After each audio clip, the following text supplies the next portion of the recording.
Hey coin collectors, and welcome to DC Coin World International Coin Channel. And today we have another Lincoln wheat ears penny that I found in my change at the store. So once in a while you should always look for these. And then when I say wheat ears, of course we're talking about these wheat ears on the back. And this one's actually in really good condition.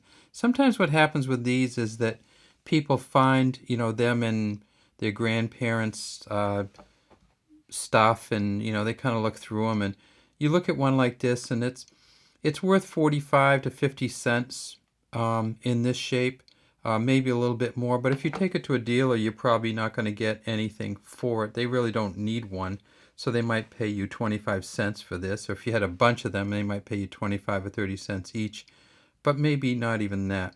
It says E pluribus unum at the top. In the center here it says 1 cent. And of course, as you know, in Lincoln pennies, it doesn't say penny anywhere on that. That's just a name that we've taken from the United Kingdom or the Great Britain pennies. And so when we started making in the United States, we called the 1 cent coins pennies also. 1 cent United States of America, it says here. And these wheat ears are actually very, very good shape. You can see all the lines going through, a little bit worn down on the ends. And in this one, you can see all the lines. So this is probably, I'd say, an extra fine 40 maybe, and that's what makes it worth 50 or more cents. You don't see them around that much, so if you're willing to pay $1 plus shipping for it, I'd say get it.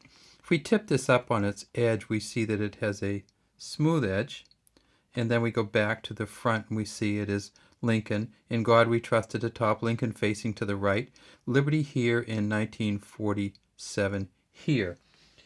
For those of you who haven't collected some of the Lincoln pennies, you'll say, well, where is the mint mark? And of course, in 1947, they didn't have a Philadelphia mint mark, so if you see no mint mark here, you know it's from Philadelphia. There was a D for Denver, an S for San Francisco. And in 1947, San Francisco was just a regular mint. It wasn't a specialty mint. It wasn't the proof coin mint. The San Francisco Mint made these also. So there's a plain that you can get from 1947, a D for Denver that you can get from 1947, and an S for San Francisco. The San Francisco Mint made the least of them. They made about 99 million. And those are worth, in an MS65, the San Francisco Mint one is worth about $8. And MS65 is a rating, and you'd have to take it to NGC or one of the coin rating agencies, and they would say this is in really, really, really good condition. MS65 at this would be worth $8 or more. In the Denver Mint one, they made 195 million of these, so they made a lot more in Denver. The Denver Mint one is worth about $7.50 in an MS65 and about 35 to 40 cents in this shape. Now, the Philadelphia Mint, and of course this is a Philadelphia, for some reason has a much higher price in the MS65, and I think there just weren't that many of them.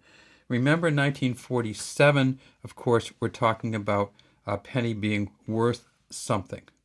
So for 5 cents, you might be able to get a cup of coffee or maybe even something to eat for 5 cents.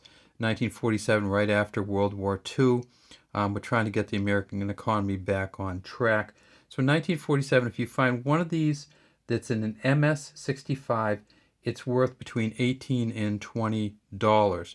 So if you do ever find one of these that's in some kind of packaging, say packaging like this, where you kind of have the cardboard around it, or if you find one of these that's in some kind of cellophane or some kind of hard plastic, take a look at it. The 1947 could be worth $20 if it's an MS65 shape. Now, it's going to cost you some amount of money to get it rated as MS65, so by the time you get it rated, it's probably only going to be it's probably going to $10 or more to get it rated, and then it'll be worth 20. So many people just don't rate them. But this one, as you can see, this is in pretty good shape, but this is not an MS65 shape. All right, well, that's all we have today from DC Coin World International Coin Channel. We'd love to have you subscribe to our channel and leave any comments you might have in the comments section.